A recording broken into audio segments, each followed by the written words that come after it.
Hotel நடத்துபவர்கள் வந்துட்டு அந்த case எல்லாமே இப்போ விறகடுப்புக்கு வந்து மாறி இருக்கிறாங்க. ஸோ இந்த விறகடுப்புக்கு மாறியதனுடைய விளைவு என்னன்னு பார்த்தீங்க அப்படின்னா, உணவுப் பொருட்களுடைய விலை வந்துட்டு அதிகமாயிருக்கு. நிறைய அம்மா உணவகங்களில் வந்துட்டு சாப்பாடு மெனு வந்து குறைச்சிட்டாங்க. கம்மியான அளவு தான் வந்துட்டு சமைச்சு கொடுக்கறதாகவும்,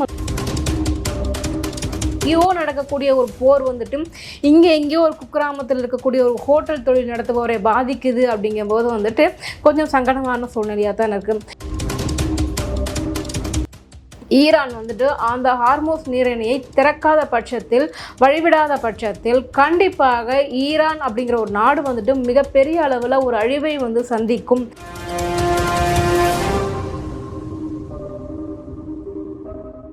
ஜாம்பவான் நேயர்களுக்கு வணக்கம். நம்ம இன்னைக்கு என்ன பார்க்க போகிறோம் அப்படின்னு பார்த்தீங்க அப்படின்னா, அமெரிக்காவுக்கும் ஈரானுக்குமான போர் பற்றி நல்லாவே தெரியும். இந்த போர்னால வந்துட்டு பார்த்தீங்க அப்படின்னா இந்தியாவில் மிகப்பெரிய ஒரு பாதிப்பை வந்து ஏற்படுத்தி இருக்குது. பெட்ரோல், டீசல் மற்றும் கேஸ் விலை வந்துட்டு கேஸ் தட்டுப்பாடு வந்து அதிகமாக இருக்குது அப்படின்னு சொல்லலாம். குறிப்பாக பார்த்தீங்க அப்படின்னா வணிக ரீதியாக பயன்படுத்தப்படக்கூடிய எல்பிஜி சிலிண்டர்கள் தான் பார்த்தீங்க அப்படின்னா விலை வந்து அதிகமாகிடுச்சு. இதனால் ஹோட்டல் தொழில் வந்துட்டு கடுமையாக பாதிக்கப்பட்டது. ஹோட்டல் நடத்துபவர்கள் வந்துட்டு அந்த கேஸ் எல்லாமே விறகடுப்பு வந்து மாறி இருக்கிறாங்க. ஸோ இந்த விறகடுப்புக்கு மாறியதனுடைய விளைவு என்னன்னு பார்த்தீங்க அப்படின்னா, உணவுப் பொருட்களுடைய விலை வந்துட்டு அதிகமாயிருக்கு. 10 ரூபாய்க்கு வாங்கிக்கிட்டு இருந்த ஒரு இட்லி பார்த்தீங்க அப்படின்னா இன்னைக்கு 12 ரூபாய்க்கு வந்து விற்கப்படுது. அப்படின்னும் போது இதனால் பாதிக்கப்படக்கூடியது யாருன்னு பார்த்தீங்க அப்படின்னா, நடுத்தர மக்களும் விளிம்பு நிலையில் இருக்கக்கூடிய சாமானியர்களும் தான் வந்துட்டு அதிக அளவில் பாதிக்கப்படுறாங்க. நிறைய அம்மா உணவகங்களில் வந்துட்டு சாப்பாடு மெனு வந்து குறைச்சிட்டாங்க. கம்மியான அளவு தான் வந்துட்டு சமைச்சு கொடுக்கறதாகவும் வந்துட்டு புகார்கள் ஒரு பக்கம் எழுந்துகிட்டு இருக்குது. இந்த ஒரு பக்கம் ட்ராஜடி போயிட்டு இருந்தாலுமே பார்த்தீங்கன்னா தள்ளுவண்டி நடத்தவங்களுடைய நிலைமை வந்துட்டு இன்னும் மோசம். நிறைய பேர் கேஸ் கிடைக்காம வந்துட்டு கடையை மூடிட்டு அடுத்த வேலை என்ன அப்படின்றத தேடி போக ஆரம்பிச்சிட்டாங்க. கிட்டத்தட்ட ஒரு பேண்டமிக் சிச்சுவேஷனை நோக்கி மெல்ல மெல்ல கொஞ்சம் கொஞ்சமாக நகர்ந்துகிட்டு இருக்கிற சூழ்நிலையில் இருக்கு.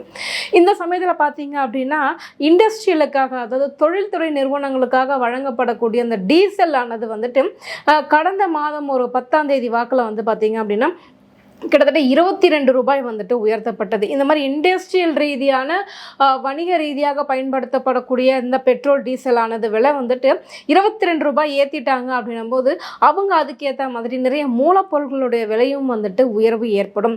ஒரு சின்ன விஷயம், ஒரு பெட்ரோல் டீசல் விலை வந்து ஏற்றுவதனால எங்கேயோ நடக்கக்கூடிய ஒரு போர் வந்துட்டு இங்கே எங்கேயோ ஒரு குக்கிராமத்தில் இருக்கக்கூடிய ஒரு ஹோட்டல் தொழில் நடத்துபவரை பாதிக்குது. அப்படிங்கும்போது வந்துட்டு கொஞ்சம் சங்கடமான சூழ்நிலையாக தான் இருக்குது. இப்போ அந்த ஈரானில் இருக்கக்கூடிய அந்த ஹார்மோஸ் நீரிணையில் வந்துட்டு கொஞ்சம் ஓரளவு வந்துட்டு ரெஸ்ட்ரிக்ஷன் வந்து தளர்த்தப்பட்டிருப்பதாகவும், இந்தியாவிற்கு குறிப்பிட்ட அளவில் வந்துட்டு எரிபொருள் வந்துட்டு கிடைத்து கொண்டிருப்பதாகவும், நம்ம ரஷ்யா கிட்ட இருந்தும் இன்னும் பல நாடுகள் கிட்ட இருந்தும் வந்துட்டு நம்ம அந்த பெட்ரோல் டீசலை வந்து வாங்கிக்கிட்டு இருக்கிறோம். அதனால வந்துட்டு ஓரளவு தட்டுப்பாடு வந்துட்டு சமாளிக்கக்கூடிய ஒரு சூழ்நிலையில இருக்குது. பெட்ரோல் டீசல் விலையும் வீட்டு உபயோகத்திற்கு பயன்படுத்தப்படும் சிலிண்டர் விலையும் வந்துட்டு ஏறாமல் ஓரளவு கட்டுக்குள்ள இருக்கு. அப்படிங்கிறது கொஞ்சம் மகிழ்ச்சியான விஷயம் தான். இதுல இன்னொரு விஷயம் என்னன்னா, இப்ப சமீபத்துல ட்ரம்ப் என்ன அறிவிச்சிருக்காருன்னு பாத்தீங்கன்னா, ஈரான் வந்துட்டு அந்த ஹார்மோஸ் நீரிணையை திறக்காத பட்சத்தில், வழிவிடாத பட்சத்தில் கண்டிப்பாக ஈரான் அப்படிங்கிற ஒரு நாடு வந்துட்டு மிகப்பெரிய அளவில் ஒரு அழிவை வந்து சந்திக்கும். மிகப்பெரிய ஒரு ஆபத்து வந்து அந்த மக்களுக்கு காத்திருக்குது அப்படின்ற மாதிரி ஒரு மிகப்பெரிய ஒரு எச்சரிக்கையை வந்து விடுத்திருக்கிறாங்க. இதனால ஈரான் அதிபர் என்ன பண்ணியிருக்காருன்னா, வேகமாக ரஷ்யாவை கூப்பிட்டு வந்துட்டு பேச்சுவார்த்தை வந்து நடத்திட்டு இருக்காரு. ஏன்னா இந்த போருக்கு வந்துட்டு ரஷ்யாவும் சீனாவும் மறைமுகமாக நிறைய உதவிகளை வந்து செஞ்சுக்கிட்டு இருக்கிறாங்க. இன்னும் வடகொரியா வந்துட்டு இதை கண்காணிச்சுக்கிட்டு தான் இருக்கிறாங்க. அவங்க எப்போ வந்து இந்த போருக்குள்ளே வந்து என்ட்ராக போகிறாங்க அப்படின்றது தெரியல. அது வந்து காத்திருப்போர் பட்டியலில் இருக்கிற மாதிரி அவங்க வெயிட்டிங் லிஸ்ட்டில் தான் இருக்காங்க. இப்போ என்ன சொல்லியிருக்காரு ட்ரம்ப் பார்த்தீங்க அப்படின்னா, செவ்வாய்க்கிழமைக்குள்ளே வந்துட்டு எனக்கு நீரிணையை வந்து திறந்து விட்டே ஆகணும்.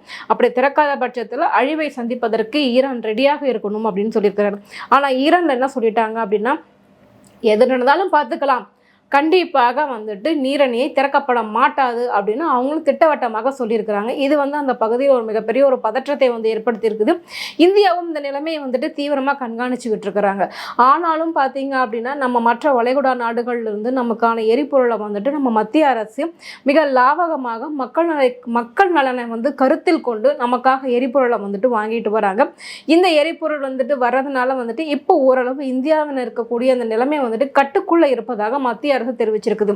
இதுல சந்தோஷப்படக்கூடிய விஷயம் என்ன அப்படின்னு பாத்தீங்கன்னா, கடந்த மாதங்கள்ல வந்துட்டு வணிக ரீதியாக பயன்படுத்தப்பட்டு வந்த அந்த டீசல் விலையானது 22 ரூபாய் வந்துட்டு உயர்த்தப்பட்டது. இப்ப வந்து பாத்தீங்க அப்படின்னா 17 ரூபாயாக குறைக்கப்பட்டிருக்குது. 22 ரூபாய் ஏற்றிட்டு இப்போ 17 ரூபாய் வந்து அதை கம்மி பண்ணியிருக்கிறாங்க. இதன் மூலமாக வந்து என்ன அப்படின்னு பார்த்தீங்க அப்படின்னா இன்னும் மூலப்பொருட்களுடைய விலை வந்துட்டு கொஞ்சம் குறையலாம். எதற்காக அப்படின்னு பார்த்தீங்கன்னா ஓரளவு தட்டுப்பாடு வந்துட்டு சமாளிக்கிற நிலைமையில தான் இருக்குது, கட்டுக்குள்ளே தான் இருக்குது அப்படின்னு மத்திய அரசு வந்து தெரிவிச்சிருக்கிறாங்க. இதுக்கு என்ன காரணம் அப்படின்னு பார்த்தீங்க அப்படின்னா கலால் வரி அப்படின்னு சொல்லப்படக்கூடிய அந்த இறக்குமதி வரியை வந்துட்டு மத்திய அரசு வந்துட்டு கொஞ்சம் வந்துட்டு ரிலீஃப் பண்ணி விட்டுருக்குறாங்க. அதுவும் இல்லாமல் தட்டுப்பாடு இல்லாமல் வந்துட்டு எண்ணெய் வந்து கிடைச்சிக்கிட்டு இருக்குது. நம்மளுக்கு ஓரளவு நம்ம சமாளிக்கக்கூடிய ஒரு நிலைமையில தான் வந்து இருக்கும். அது இன்னொரு பக்கம் பார்த்தீங்க அப்படின்னா நிறைய வெஹிக்கிள்ஸ் அப்படின்னு சொல்லக்கூடிய எலக்ட்ரானிக் வெஹிக்கிள்ஸ்னுடைய பயன்பாடும் வந்துட்டு சமீப காலங்களில் கொஞ்சம் அதிகரிச்சிருக்குது. இந்த மாதிரி அதிகரிக்கப்பட்ட வெஹிக்கிள்ஸ் மூலமாகவும் எரிபொருளானது கொஞ்சம் வந்துட்டு சிக்கனமாக பயன்படுத்தப்பட்டுக்கிட்டு வருது. இதன் மூலமாக தான் பார்த்தீங்க அப்படின்னா ஓரளவு விலையை வந்துட்டு குறைக்க முடியுது அப்படின்னு வந்துட்டு மத்திய அரசு நம்ம கிட்ட தெரிவிச்சிருக்கிறாங்க.